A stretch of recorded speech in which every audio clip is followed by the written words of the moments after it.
오늘 본문 말씀 가지고 요한계시록 24번째 강의 시간을 갖겠습니다. 제목을 한번 따라합니다. 7번째, 나팔을 불 때. 한 번 더 따라 하시겠습니다. 7번째, 나팔을 불 때. 네, 고맙습니다. 우리는 지난 4주 동안 요한계시록 10장과 그리고 11장의 14절까지의 말씀을 통해서 하나님이 주신 은혜를 나눴는데요. 그 내용은 6번째 나팔 재앙 이후 7번째 나팔을 불기 전에 6번째와 7번째 이 사이에 하나님께서 특별히 또 추가된 계시를 환상으로 우리 사도 요한에게 보여주신 것이었습니다. 그 내용은 예수님의 초림, 그러니까 처음 성육신에서 이 세상에 오셨을 때부터, 그리고 예수님이 다시 이 세상에 오실 재림의 때까지 이 세상에 존재하는 지상의 모든 교회가 어떠한 사명을 가지고 어떤 일을 해야 하며 또 어떤 일을 겪게 되는지에 대한 말씀이었습니다. 즉 교회의 역사에 대한 이야기를 압축해서 계시의 말씀으로 주셨습니다. 크게 세 가지 시기로 구분해서 우리 주님께서 교회의 역사를 장차 이 세상에 이루어질, 그리고 이루어졌고 이루어지고 있고 또 앞으로 이루어질 교회의 역사에 대해서 말씀하셨는데, 먼저는 교회가 환난에 당하고 세상으로부터 핍박과 어려움을 당하나 말씀의 권세, 기도의 권세를 가지고 담대하게 주의 복음을 전하는 시기가 있을 것이다 라고 말씀하셨어요. 오늘날은 그러한 시기가이라고 볼 수가 있습니다. 그리고 두 번째 시기는 그러한 사명을 다 잘 감당하고 나서 땅 끝까지 이르러 복음을 다 전하고 나서 이제 교회가 환난에 당하고 적 그리스도에 의해서 완전히 괴멸되는 죽음에 이르는 시기가 반드시 올 거다라고 말씀하셨어요. 그날이, 그 시기가 아마 예수님의 재림 직전에 올 것입니다. 그런데 하나님께서는 그렇게 교회를 죽음에 이르기까지만 내버려 두지 않으실 거예요. 다시 교회를 부활시키고 성도들을 승천케 하심으로 교회가 최후의 승리자가 되게 하실 것입니다. 이러한 마지막 시기가 또 예수님의 재림 직전에 올 것입니다. 이런 세 시기에 대한 말씀이 요한계시록 10장과 요한계시록 11장 14절까지의 내용이었습니다. 여러분, 이러한 말씀을 통해서 볼 때 하나님이 교회를 얼마나 사랑하시는지 잘 알 수가 있어요. 그리고 하나님께서 교회를 통해서 이 땅에 당신의 뜻, 하나님의 나라를 이루시기를 얼마나 원하시는지도 잘 알 수가 있습니다. 그러므로 성도들은 교회를 사랑해야 돼요. 그리고 교회를 위해서 기도해야 하고, 교회가 교회다움을 회복해서 하나님의 뜻을 온전히 이룰 수 있도록 우리가 교회를 위해서 우리 마음을 다하고 협력하고 함께 해야 할 줄로 믿습니다. 자, 그리고 나서 이제 오늘 본문 말씀이 이제 시작이 되는데요. 오늘 본문 말씀은 6번째 나팔 재앙이 끝나고 이제 7번째 나팔 재앙에 관한 말씀입니다. 7번째 나팔의 천사가 다 불 때 어떠한 일이 일어나는지에 대한 말씀에 대한 기록이, 계시에 대한 기록이 오늘 본문 말씀입니다. 자, 오늘도 한 절 한 절 읽어가면서 하나님이 주신 은혜를 찾으며 또 진리를 발견하는 시간을 갖겠습니다. 그 은혜 시간 되기를 간절히 주의 이름으로 축복합니다. 자, 그런데 하나 먼저 전제로 해야 할 것이 있어요. 7번째 나팔을 불게 되면 우리가 이전에 7 인재앙 또에서도 또 6 번째 이르는 나팔 재앙을 통해서 알 수 있듯이 나팔을 하나 불 때마다 아주 생각하지도 수도 없는 아주 참담한 아주 무서운 재앙과 심판이 쏟아졌는데, 오늘 본문 말씀을 보게 되면 7번째 나팔을 불 때 하나님께서 환상과 계시로 재앙과 심판에 대한 말씀을 하지 않으셨어요. 7번째 나팔을 딱 불게 되면 우리가 7 인재앙을 통해서 알 수 있다시피 7 인재앙 때 7번째 인을 뗐을 때 첫 번째 나팔 재앙이 시작되지 않았습니까? 모든 재앙과 심판은 연속성이 있다 말씀을 드렸어요. 따라서 7번째 나팔을 불게 되면 7 대접 재앙이 바로 시작이 돼야 하는데, 7 대접 재앙에 대한 말씀을 하시기 전에 오늘 본문 말씀은 어떤 내용이냐?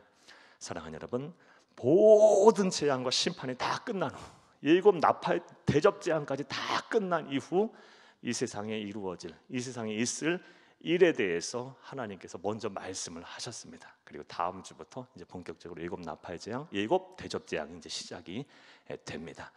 그 이유는 또 분명한 이유가 있어요. 그 이유에 대해서는 오늘 설교 후반부에 말미에 다시 한번 여러분에게 말씀을 드리겠습니다. 그런 시간 되기를 간절히 바랍니다.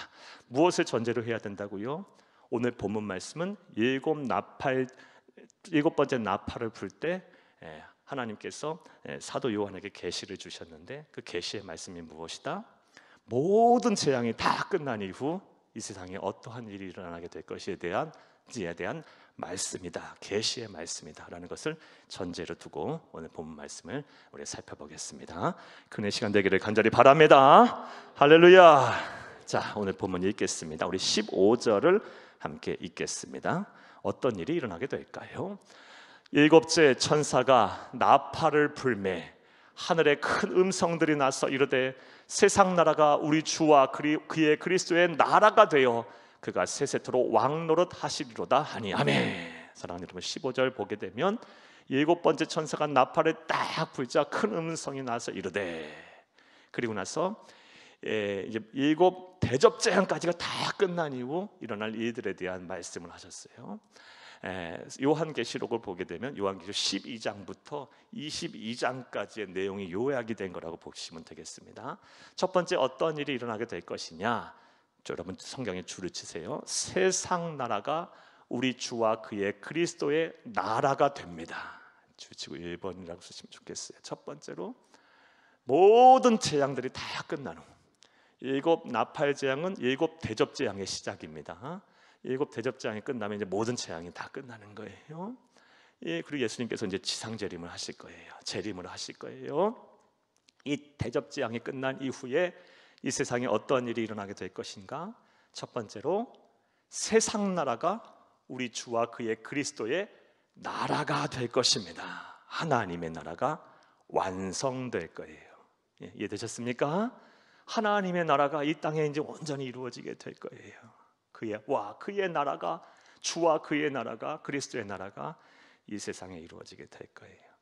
그러므로 사랑하는 여러분, 하나님의 백성인 우리들, 예수의 그리스도 믿어 구원받은 우리들은 예수님이 재림하셔서 이 세상에 하나님의 나라가 이루어지는 날을 이루어지도록 우리가 기도해야 하고, 그날이 오기를 간절히 열망해야 할 줄로 믿습니다. 우리 예수님의 재림을 기다려야 돼. 그 재림을 소망하고 간절히 바라야 돼요. 왜요? 예수님이 재림하셔서 이 온 세상 나라가 하나님이 통치하신 하나님의 나라가 되어야 할 것이니까 우리 그리스도인들이 재림 신앙을 갖고 살아야 합니다. 자, 그런데 이 예수님의 재림하시고 나서 모든 심판과 재앙이 끝난 이후 이 땅에 세상 나라가 다 하나님의 나라로 바뀌게 될 텐데, 그때만 하나님의 나라가 이루어질 거라고 생각하고 그날이 오기만을 우리가 기다려서는 안 됩니다. 그건 당연히 해야 하고, 하나님께서는 우리가 이 세상 사는 동안, 우리 이 세상 예수님이 지금 당장 재림하시지 않았다 할지라도 하나님의 백성들이 이 세상을 사는 동안에도 하나님의 나라가 이 땅에 이루어지기를 간절히 소망하고, 또 하나님의 나라가 이 땅에 이루어지기를 위해서 노력을 하고 그런 삶을 살아야 한다라고 말씀을 하셨어요. 쉽게 말해서 성도의 사명, 우리를 먼저 예수 믿게 하신 이유가 무엇이다? 이 땅에 하나님의 나라를 이루라라는 거예요. 그리고 그 하나님의 나라는 예수님이 재림하실 때 완성될 것입니다. 자, 이해되셨습니까? 이것은 우리 주님께서 우리에게 가르쳐 주신 주기도문에서도 잘 나타나요. 하늘에 계신 우리 아버지, 이름이 거룩히 여김을 받으시오며 나라가 임하시오며, 나라가 임하시오며.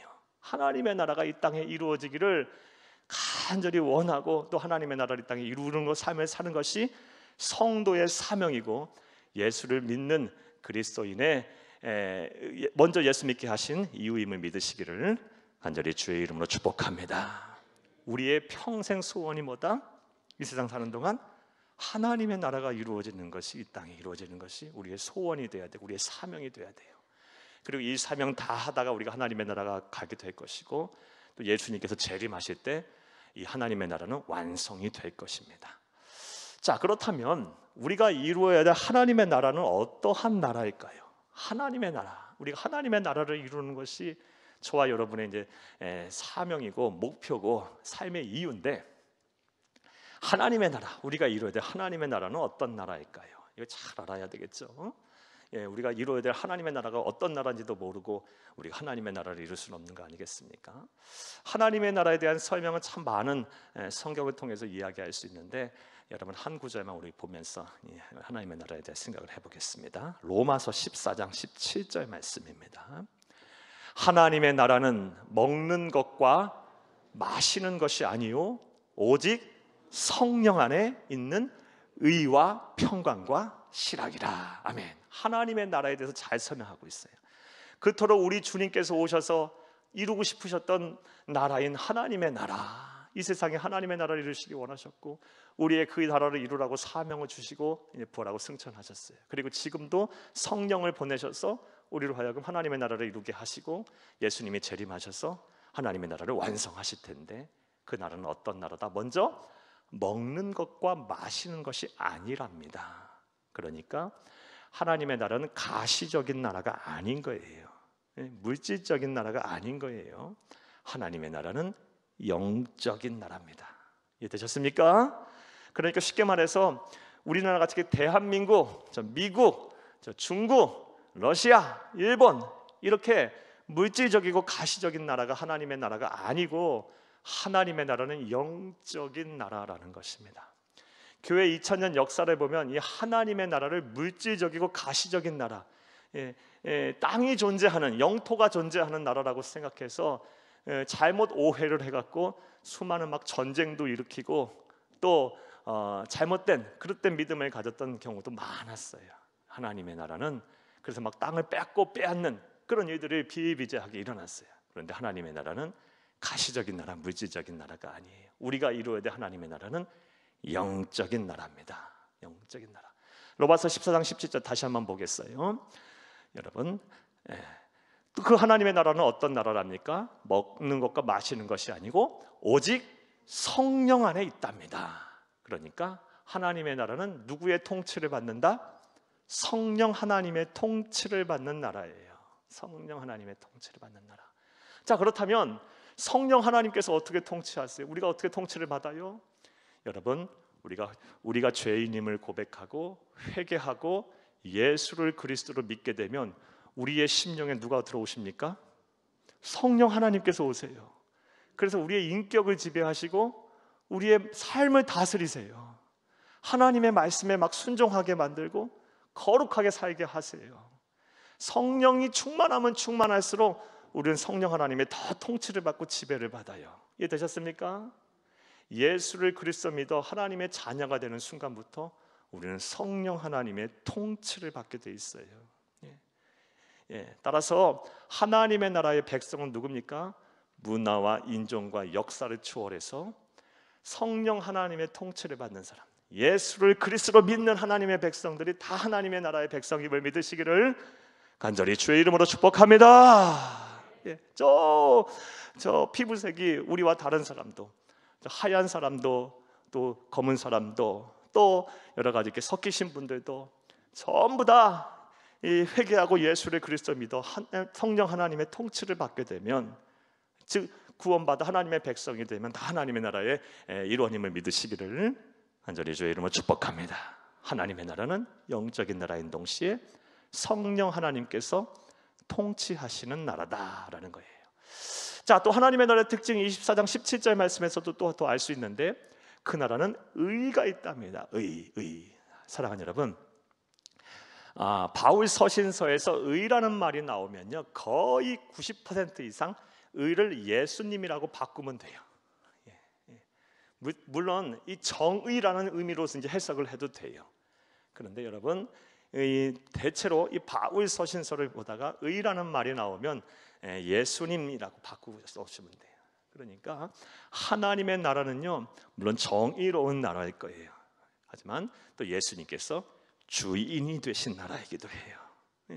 예수님이 영광을 돌리고 예수님이 우리의 주인이 되세요. 성령 하나님의 통치를 받고 예수님을 우리의 주인으로 고백하는 나라. 무슨 주인? 생명의 주인, 또 삶의 주인으로 고백하는 나라.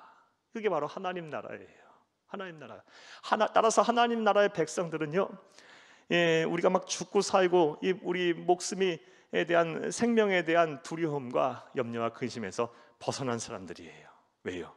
우리 주님께서 우리 생명의 주인이 되시니까.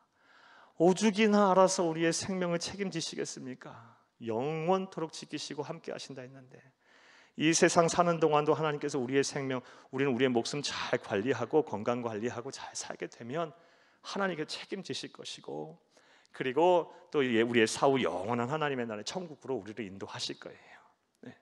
또 우리 예수님께서 우리의 무슨 주인이 되십니까? 삶의 주인이 되시죠. 생명의 주인, 삶의 주인으로 고백하는 것이 하나님의 나라의 백성들의 삶의 신앙이에요. 삶의 주인. 하나님께서 우리의 삶의 주인이 되시는데 무슨 삶의 문제 때문에 염려와 근심을 하세요? 우리가 할 수 있는 것, 내 손에서 할 수 있는 것은 해결해버리고, 내 손에서 해결할 수 없는 문제들, 아직 오지도 않은 시간들, 그리고 내 손에서 벗어난 것들이 많이 있어요.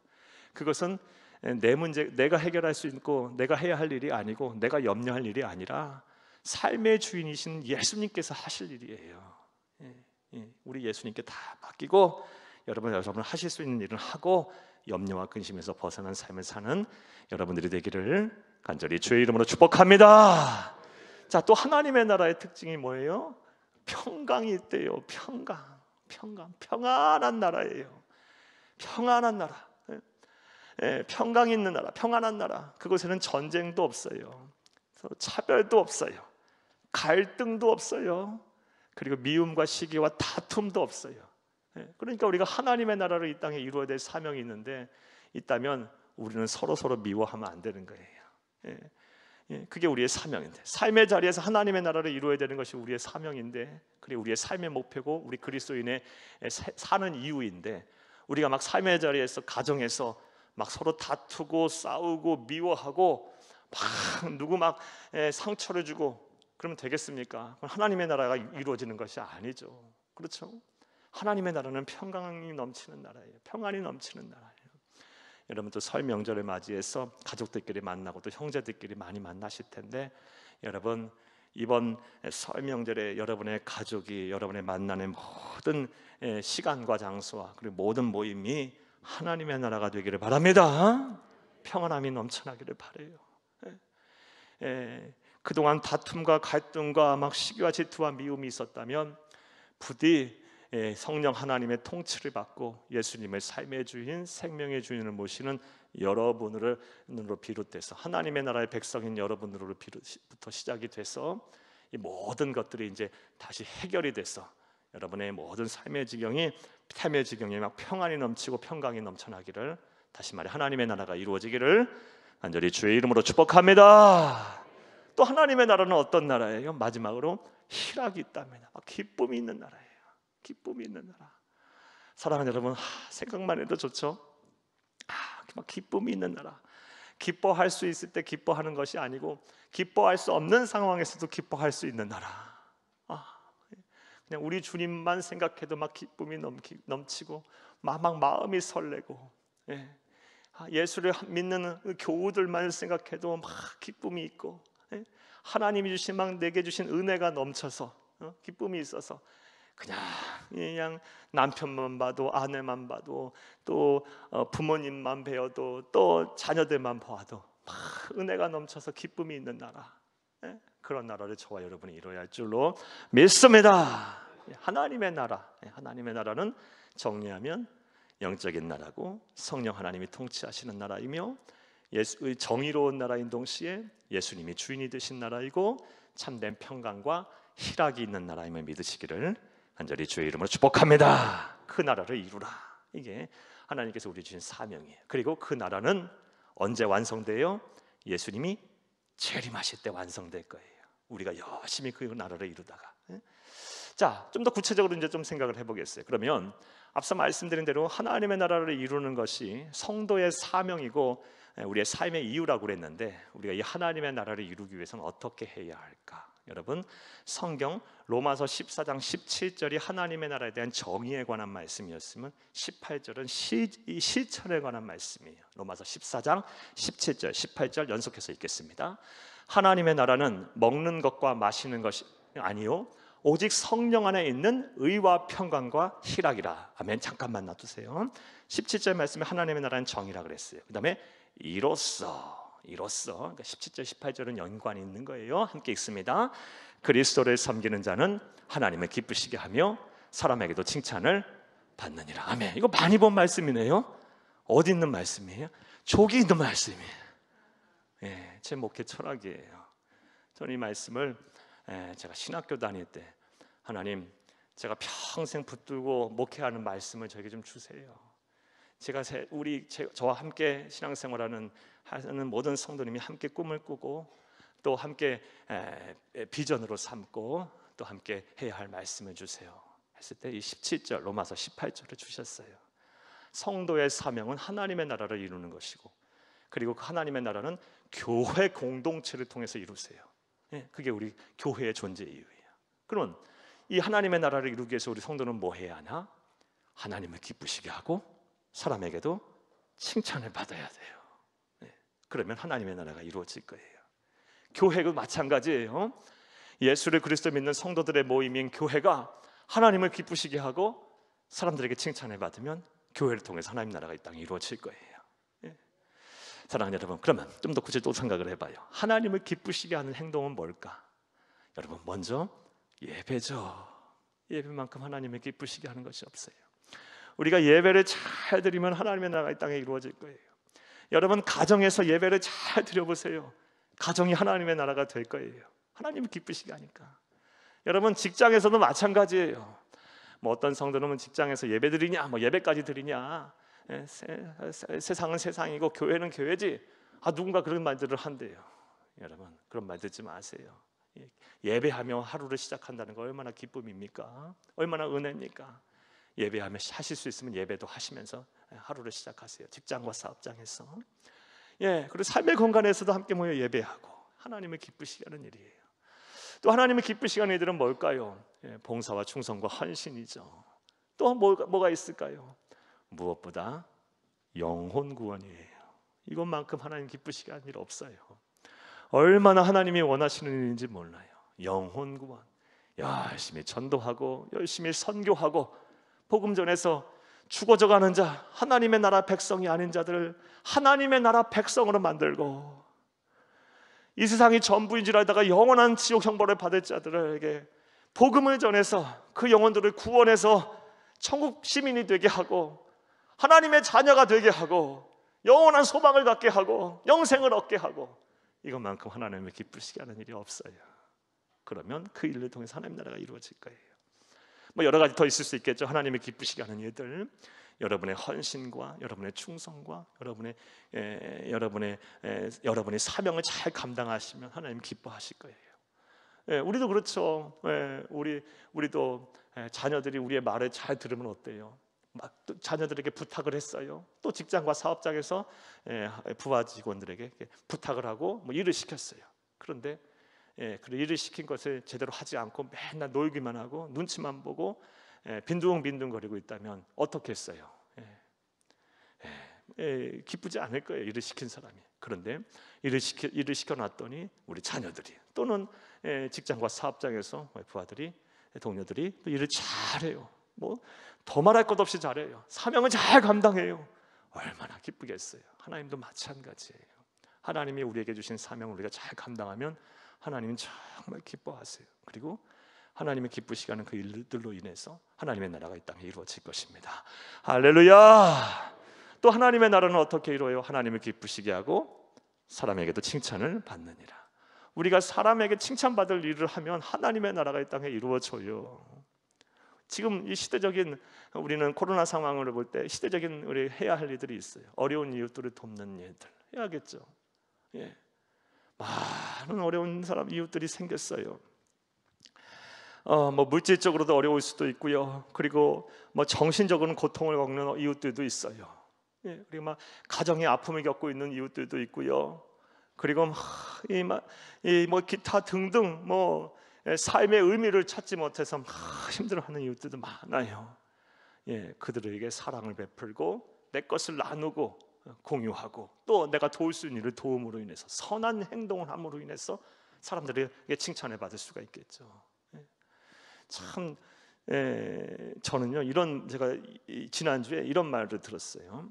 우리 설맞이에서 이렇게 우리 동사무소를 통해서 어려운 이웃들 우리 주변에 있는 동사무소 우리 교회하고 맞닿고 있는 지역에 전부 쌀 100포대씩을 다 보냈어요. 그랬더니요 거기 모여서 이제 전달식을 하는데 이름도 모르고 한번 뵌 적도 없는 그 지역에 있는 분들이 저한테 그래요. 아니 어느 교회 어느 성도는 이가 우리 지역에서 가장 우리 지역에 혜택을 많이 받는 거 아니야? 그런데 그 목사님들 그 교회 그 성도들은 오지 않고 세안교회가 왔다고 그러면서 예수를 믿으려면 세안교회를 가야 된다 그러는 거예요. 물론 다른 교회 다른 목사님 다른 성도들을 이렇게 비난하고 싶은 마음 조금도 없어요. 얼마나 힘들고 어려운 시간들을 보내겠어요. 충분히 이해하고 공감하고 또 교회들을 위해서 기도해요. 그런데 우리가 조금만의 온정만 베풀고 우리 것을 나누기만 해도 사람들은 칭찬을 하더라니까요.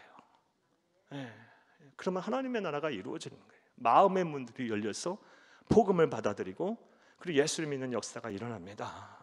여러분 사람은 인색하면 안 돼요. 인색하면 안 돼요. 자꾸 주는 사람들이 되세요. 주는 것이 더 받는 것보다 복되다고 예수님께서 말씀하셨고요. 누가복음 6장 38절에 주라 그리하면 너희에게 안겨주리니 곧 후히 되어 누르고 넘치도록 주신다고 말씀하셨어요.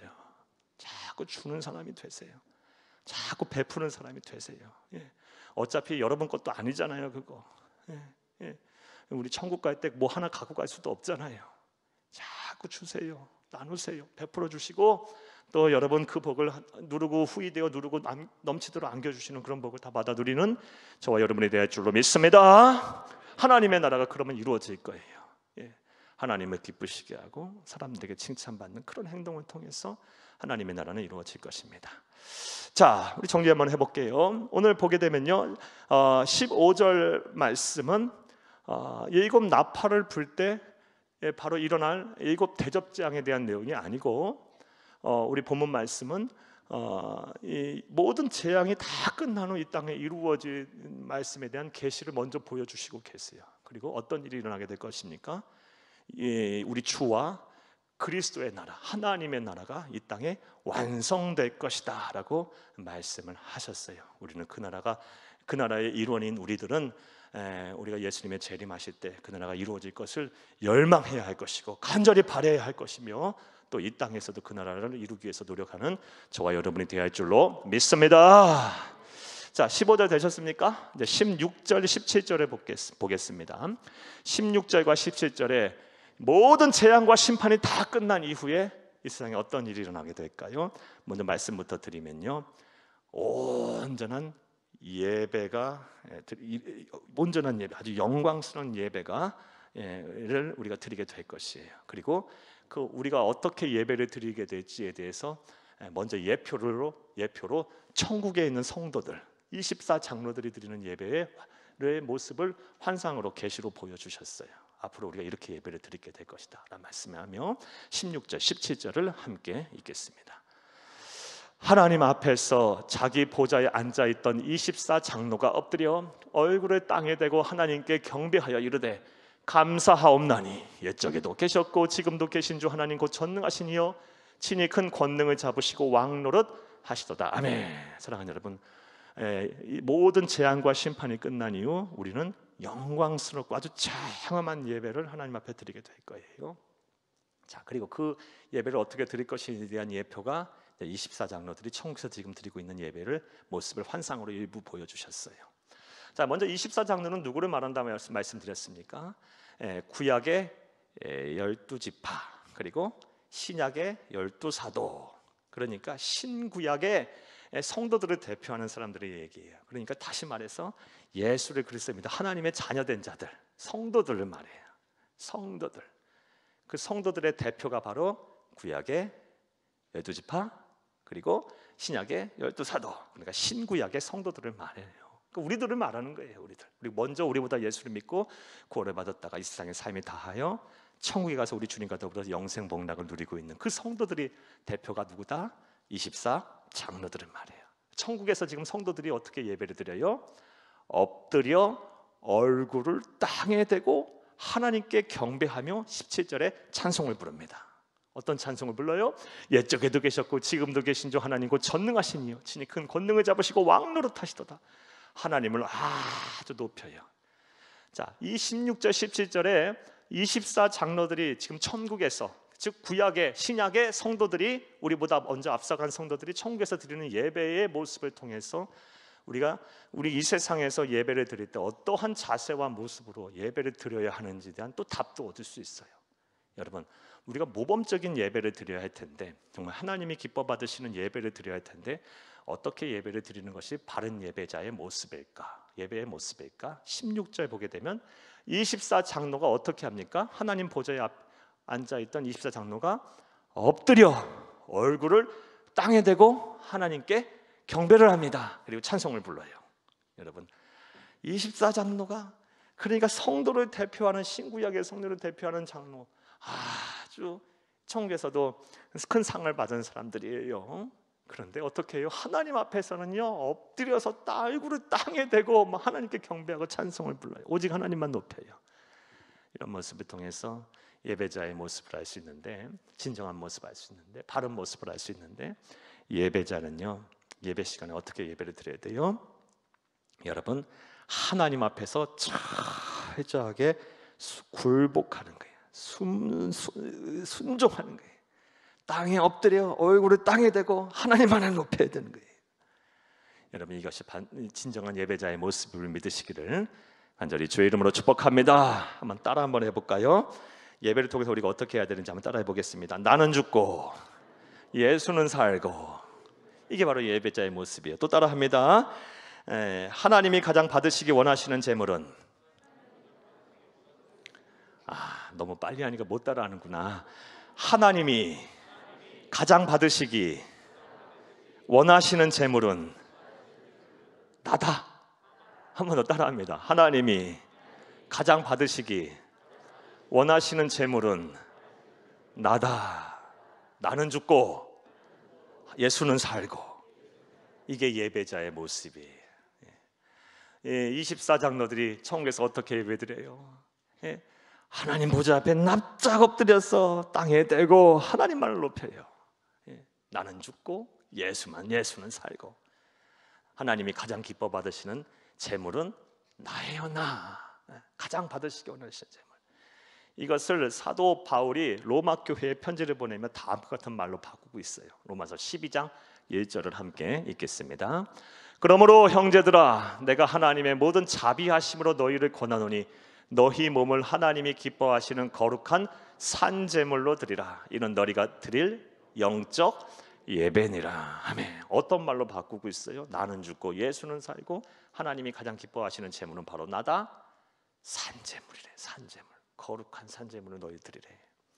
그러면 내 몸을 각을 뜨고 기름을 짜내고 피를 빼고 불에 태워서 드려야 된다는 얘기인가? 아니지. 이런 말씀이 아니지.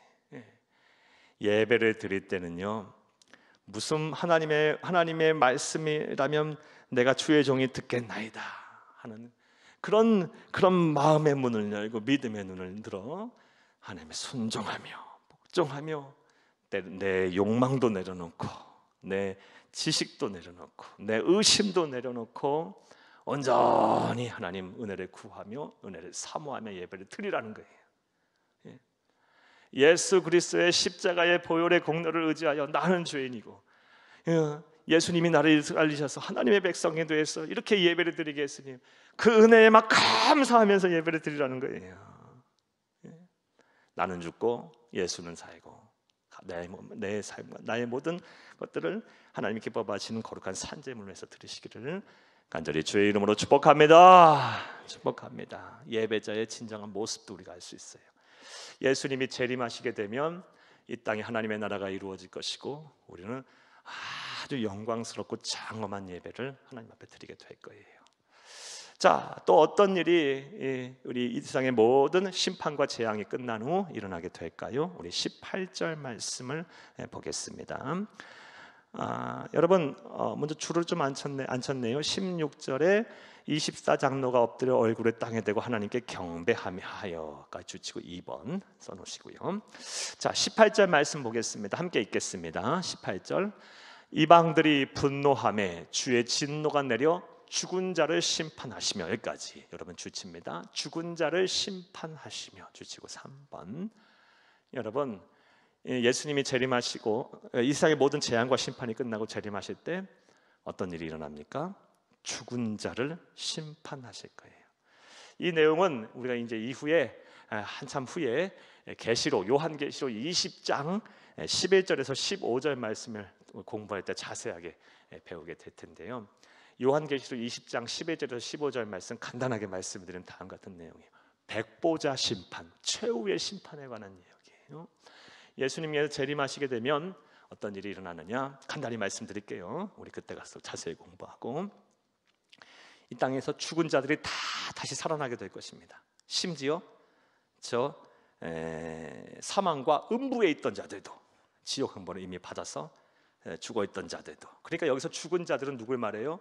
불신자들을 말한 거예요. 영적으로 죽은 자들.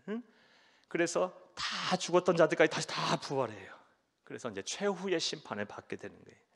하나님의 보좌 앞에 무엇이 있느냐? 두 가지 종류의 책이 있다 그래요. 제가 드린 말씀은 요한계시록 20장 11절에서 15절 말씀이에요. 나중에 보세요.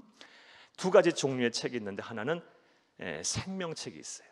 그리고 또 하나는 각기 행위를 기록한 행위에 대한 책이 있다 그래요. 이 두 책을 딱 펴놓고 죽은 자들을 다 부활시켜요.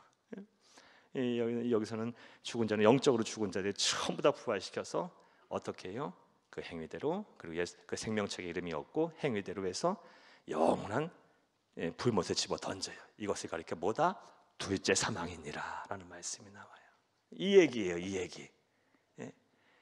우리는 어떻게 돼요? 예수님께서도 말씀하셨고 요한계시록에도 말씀 나오지만 양과 염소, 오른쪽과 왼쪽, 우리 주님과 더불어서 어린 양의 공중 혼인잔치에 참여했다가 또 이 세상에 천년왕국이 일어날 때 또한 주와 세세토록 왕노로 타오게 있다가 우리는 또 이 최후의 심판 때 우리 주님과 더불어서 우리 보좌에 앉아 세세토록 또 왕노로 타게 될 거예요. 걱정을 마세요. 예수 믿는 기가 막히는 은혜를 받은 거야. 그러니까 우린 둘째 사망에 이르지 않게 될 거예요. 사랑하는 여러분, 예수님이 재림하시고 이 세상의 모든 재앙과 심판이 끝나고 재림하시고 나선 죽은 자들의 심판이 있을 것입니다. 그 내용이 18절 말씀이에요. 다음 18절 말씀 다시 한번 또 읽겠습니다. 어떠한 일들이 또 일어나게 될까? 이 뒤에 읽습니다. 종 선지자들과 성도들과 또 작은 자들이 큰 자든지 작은 자든지 큰 자든지 주의 이름을 경외하는 자들에게 상 주시며, 아멘, 주칩니다. 주의 이름을 경외하는 자들에게 상 주시며, 주치면 3번. 성도들에게 뭘 줘요? 상을 주셔요. 상을 받을 거예요. 여러분, 근데 18절 말씀을 잘 보게 되면 상도 상 나름이네요. 먼저 종 선지자들과 성도들과 또 작든지 크든지 주의 이름으로 경외하는 자들에게 상을 주신다 그랬는데 제일 먼저 언급한 사람이 누굽니까? 선지자들. 사랑하는 여러분, 성경은요 다 한 낱말 한 낱말, 한 구절 한 구절 한자도 의미 없이 쓰여진 말씀이 없어요. 뭐 하나를 이름을 배치하거나 아니면 낱말 구절을 하나 배치할 때도 다 하나님의 의미를 두고 다 이렇게 말씀 배치하는 거예요. 선지자들을 제일 앞에 두었다는 것은 그만큼 우대하겠다는 거예요. 더 큰 복을, 더 큰 상을 주시겠다는 거예요. 자, 그렇다면 선지자들은 뭐 하는 사람입니까? 목숨 걸고 생명 걸고 하나님 말씀을 전하는 사람들이에요. 쉽게 말해 복음을 전하는 사람들이에요. 하나님은 누구에게 가장 큰 상을 주신다? 목숨 걸고 생명 걸고 복음 전하는 사람들. 여러분, 이 상을 우리가 다 받아야 돼. 그러니까 우리 예수님께서도 부활하며 승천하시면서 너희는 가서 모든 민족으로 제자를 삼아 아버지와 아들과 성령의 이름으로 세례를 주고 내게 분부한 모든 것을 가르쳐 지키게 하라 그랬어요. 또 부활 승천하시면서 사도행 앞서 말씀은 마태복음 28장 19절에 20절 말씀이고, 여러분 또 사도행전 1장 8절 말씀에 보면 부활하여 승천하시면서 오직 성령이 너에게 임하시면 너희가 권능을 받고 예루살렘과 온 유대와 사마리아와 땅끝까지 이르러 내 증인이 되리라. 영혼 구원, 복음을 생명 걸고 전하라. 그런 자에게 하나님 큰 상을 주시겠다는 거예요. 이해되셨습니까? 어찌됐든 간에 여러분 우리가 모든 재앙과 심판이 끝나고 예수님께서 재림하실 때 성도들을 향해서 이제 상을 주실 거예요. 예. 자, 주치고 이게 몇 번입니까? 4번이죠? 4번인가요? 네. 그 다음에 우리 또 18절 말씀 이어서 읽겠습니다. 18절. 예. 또 땅을 망하게 하는 자들을 멸망시킬 때로소이다 하더라. 아멘. 주치고 5번. 땅을 망하게 하는 자들을 멸망시킬 거예요. 이 땅을 망하게 하는 자들을 멸망시킬 것이다. 이 말씀은요, 우리도 후에 우리가 공부하겠는데 요한계시록 20장 7절에서 10절 말씀을 보면 나와요. 여기서 사랑하는 여러분, 땅을 망하게 하는 자들은 그렇다면 누굴 말할까요? 땅을 망하게 하는 자들은 이 땅에 죄악의 씨앗을 뿌려서 사람들로 하여금 범죄하게 하고 하나님을 떠나게 하고 하나님이 없다고 하고 불신의 길을 가고 주의 몸된 교회를 핍박하고 대적하는 그런 사탄과 그의 세력들을 말해요. 하나님께서는 반드시 벌할 거예요. 악인의 형통함을 여러분 그래서 부러워하지 마세요. 주의 몸된 교회를 막 대적하고 핍박하고 막 예수 믿고 이 믿음 지키려는 막 가족들을 막 핍박하고 막 왕따시키고, 또 여러분 명절 때 되면 그거로 인해서 막 마음 아파하실 분들 분명 계실 겁니다. 나는 믿음 지키고 나는 신앙 지키고 하려고 제사 안 지내고 왔더니 막 너는 아이비어미도 없냐 막 이러면서 너는 뭐 하는 거냐, 심지어 심지어 나는 교회 집사야, 나도 권사야 이러면서 제사 지내고 뭐 그러면서 너는 왜 그렇지 않느냐, 너만 그렇게 순결하고 너만 그렇게 성결하게 사냐 막 이러면서 여러분 핍박하고 어려움을 줄 수도 있어요. 그런데 그런 분들 반드시 뭐 할 거예요? 심판하게 멸망시킬 거예요. 하나님이 그 일을 행하실 거예요. 반드시 악인은 멸하십니다. 여러분, 하나님께서 이 악인들을 형통함을 가만두시지 않아요. 하나님은 공의로우신 하나님이에요. 그리고 이 공의로우신 하나님은 반드시 이제 죄를 졌으면 심판하신다는 거 아니겠어요? 그 심판의 방법이 여러 가지가 있는데요. 로마서 1장 말씀에 보면요, 내버려 두는 것도 심판의 일종이에요. 내버려 둔다니까. 깨닫게 해서 돌이키셔서 회개하지 못하도록 아예 깜깜하게 만들어요. 공허하고 허망하게 만들고 또 스스로 지혜롭다고 여기게 만들어요. 그래서 우상 숭배하게 만들고, 하나님이 있어야 할 자리에 다른 것을 채우게 만들고, 내버려 둔다니까. 그것도 심판의 일종이에요. 이 세상 금방이에요. 여러분 벌써 2월이에요 이제. 그 천수를 누리고 하나님이신 생명 다 주셔야 100살 살죠. 100살도 못 살고요. 여러분 금방이에요. 어떤 일이 일어날지 몰라요. 내버려두는 하나님의 유기를 당한다 생각하면 여러분 이건 큰 심판을 받은 거예요. 악인의 형통함을 절대 부러워하지 마세요. 그리고 그로 인해 믿음이 흔들리지 마세요. 담대하시고 믿음을 꼭 지키세요. 이 모든 재앙과 심판이 끝나고 하나님 예수님이 재림하실 때 땅을 망하게 하들은 반드시 심판을 하실 것입니다. 여러분 이제 18절 말씀 이해되셨죠? 한번 정리 한번 해볼까요? 여기까지요.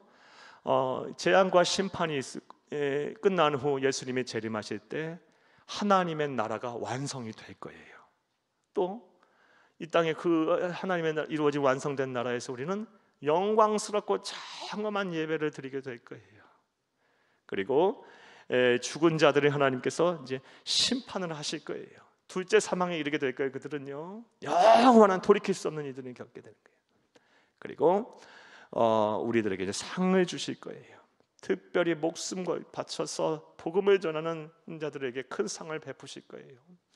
여러분 이 목숨 바쳐서 큰 사명을 감당한 자들을 향해서 사도 바울은요 데살로니가 어떤 상을 받게 되는지 말씀했냐면 데살로니가전서 2장 19절 말씀에 보면 너희가 쓰게 될 기쁨의 면류관 의의 면류관이 무엇이냐, 그가 강림하실 때 우리 주 예수 그리스도 앞에 있는 너희가 아니냐 그랬어요. 기쁨의 면류관 의의 면류관을 쓰게 될 거예요. 목숨 걸고 복음 전하는 자들. 여러분, 그리고 뭡니까? 땅을 망하게 하는 자들, 악인들은 반드시 망하게 시킬 거예요. 멸망시키실 거예요. 심판하실 것입니다. 자, 이제 마지막으로 하나가 더 있네요. 19절 말씀을 먼저 읽겠습니다. 19절 말씀 읽겠습니다. 이에 하늘에 있는 하나님의 성전이 열려요, 성전 안에 하나님의 언약궤까지 보여요. 또 번개와 음성들과 우레와 지진과 큰 우박이 있더라. 아멘. 여러분, 하나님의 성전이 열리니 주치고 5번인가 6번인가 쓰세요. 여러분, 성전이 열리는데요, 어디까지 열려요? 언약궤까지 보여요. 언약궤는 어디 있어요? 지성소 안에 있어요. 지성소는요, 1년에 한 번 들어가요. 제사장들이 대속죄일 날, 그것도 조심해서 들어가야 돼요. 그런데 이제는 그 지성소까지 열려요. 여러분, 성전이 열리게 돼서 하나님의 보좌 앞에 우리가 나아가게 된 것은 예수 그리스도의 은혜로 말미암는 거예요.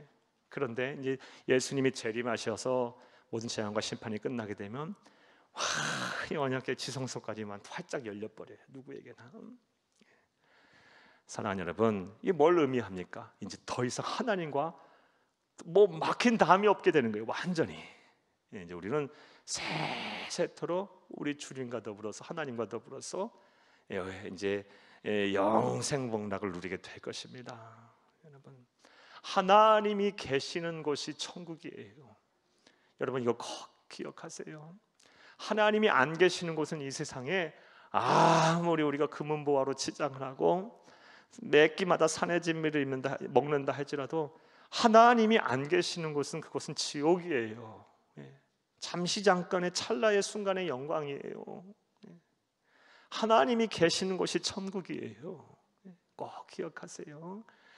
이제 예수님이 재림하셔서 성전을, 하나님의 문을 여실 텐데, 성전의 문을 여실 텐데 지성소까지 활짝 열어서 더 이상 하나님과 우리는 더 막힌 곳이 전혀 없게 될 거예요.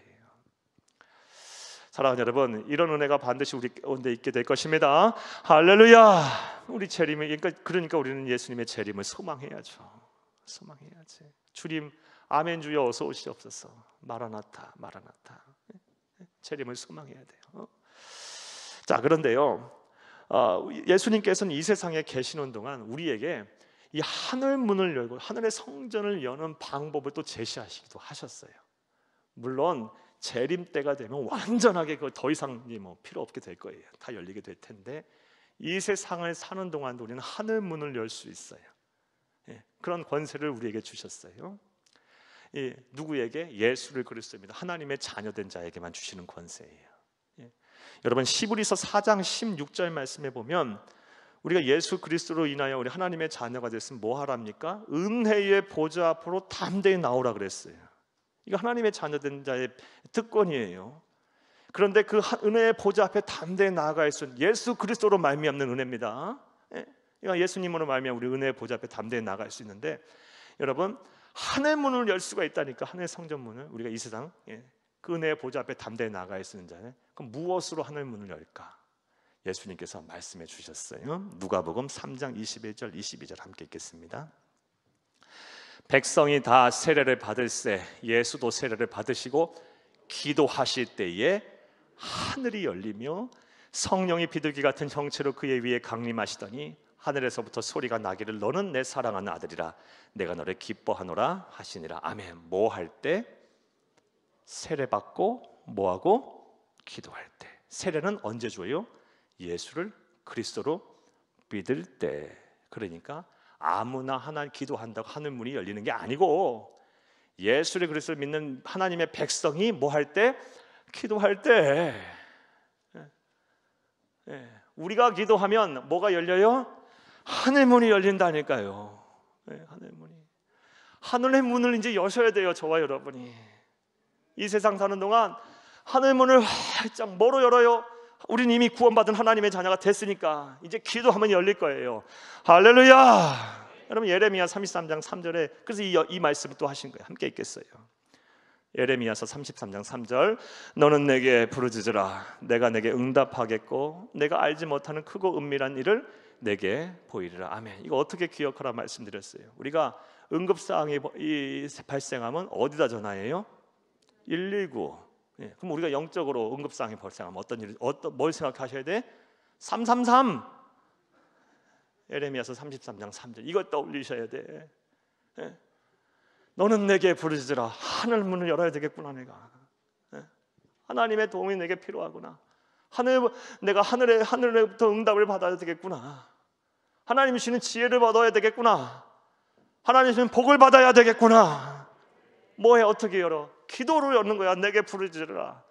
내가 내게 응답하겠고 내가 알지 못하는 크고 은밀한 일을 내게 보이리라. 여러분, 이 세상 사는 동안 이미 우리는 예수를 그리스도 믿어 하나님의 자녀가 됐으니 여러분 이제 다 기도로 이제 하늘 문을 열기만 하면 되는 거예요. 열심히 기도로 하늘 문을 여시는 여러분들이 다 되기를 간절히 주의 이름으로 축복합니다. 그리고 예수님이 재림하실 때는 더 이상 열 필요도 없어요. 지성소까지 그냥 활짝 열려버리게 될 거예요. 우리 주님과 늘 함께하면서 그냥 주님이 주시는 기쁨을 누리며 살면 되는 거예요. 그날이 오면.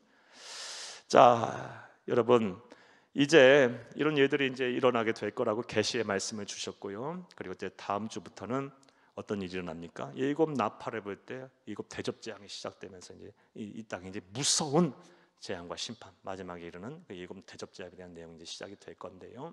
여러분, 앞서 서두에 이런 말씀을 드렸어요.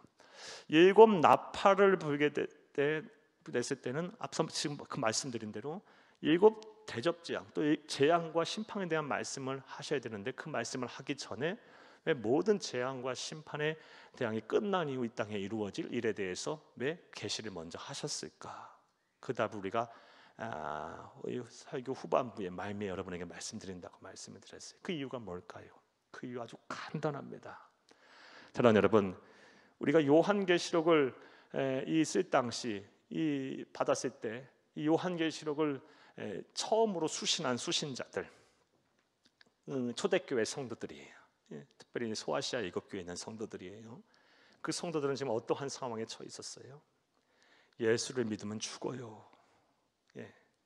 교회가 핍박을 당하고 있어요. 말할 수 없는 핍박이에요. 막 끓는 기름에 튀겨지고요, 십자가 형벌을 받고요, 막 이 맹수의 밥이 되고요, 직장과 사업장에서 쫓겨나고요, 또 그 막 수많은 사람들이 배교를 하고요, 막 그런 상황이에요. 환난과 핍박을 당하는 성도들에게 참 이 말씀을 계시의 말씀을 주셨고, 그리고 지금도요 세계 어디서는요 이런 일들이 지금 일어나고 있어요. 여러분, 멀리 갈 것도 없어요. 차로 1시간 반만 타고 가면 세계에서 가장 예수를 핍박하는 정권이 있다니까요. 우리가 똑같은 말을 쓰고 똑같은 역사를 가진 사람들이 있어요. 우리가 얼마나 지금 은혜의 시대에, 은혜의 장소에 살고 있는지 감사하세요. 세계 도처에는 지금도 수많은 사람들이 예수를 믿는다는 이유로 죽어가고 있어요. 어려움을 당하고 있고. 정말 우리 감사한 거예요. 정말 우리는 감사해요. 은혜의 땅에 살고 있는 거 감사한 거예요. 이렇게 마음껏 예배드리고, 여러분 뭐가 걱정입니까? 뭐가 부족합니까? 여러분 감사한 거예요.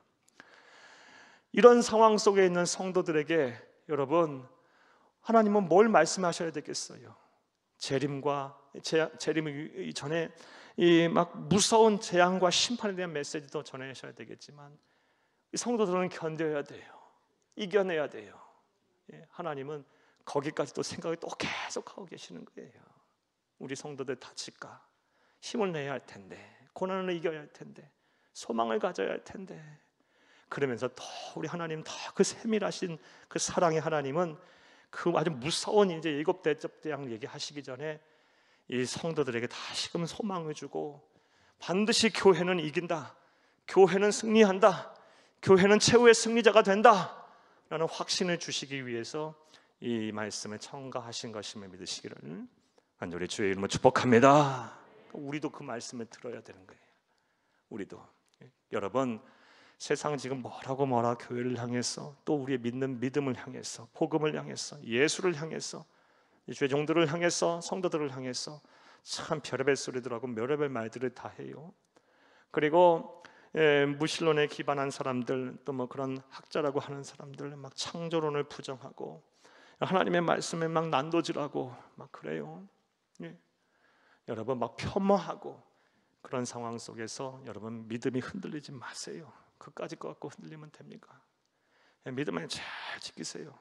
그리고 여러분 알량한 여러분 손에 이익 하나 더 보려고 여러분 하나님의 마음 아프게 하지 마세요. 그리고 여러분 때로는 주를 위해서 포기할 수도 있지, 포기할 줄도 알아야 돼요. 내려놓을 줄도 알아야 되는 거예요. 여러분 그러면서 신앙을 지키는 거예요. 그럼 하나님이 채우실 거예요. 현재의 고난은 장차받을 영광과 좋게 비교할 수 없다 그랬어요. 여러분 그러나 그렇게 하면 어때요? 힘든 것 또한 사실이에요. 하지만 이런 말씀을 붙잡아야 되는 거예요. 하나님은 우리의 그런 것들을 잘 아시고 우리에게 소망을 주시고 교회는 이긴다. 너희가 믿는 믿음이 진짜다. 반드시 최후에 승리하게 될 거다. 참고 견뎌라. 그러면서 이 말씀을 덧붙여 주신 것임을 믿으세요. 이 말씀을 붙잡고 여러분 최후 승리자가 다 되시기를 간절히 주의 이름으로 축복합니다. 축복합니다. 축복합니다. 반드시 세상 나라는 하나님의 나라가 될 것입니다. 세상의 권세자들이 아무리 권세 잡고 휘둘러도요, 아무리 예수를 핍박하고 주의 몸된 교회를 대적하고 하나님 말씀을 부정해도 반드시 세상 나라는 하나님의 나라가 될 것입니다. 할렐루야. 환난과 핍박하지 않아 교회는 최후의 승리자가 될 것입니다. 할렐루야. 자, 이제 들으신 말씀 생각하시며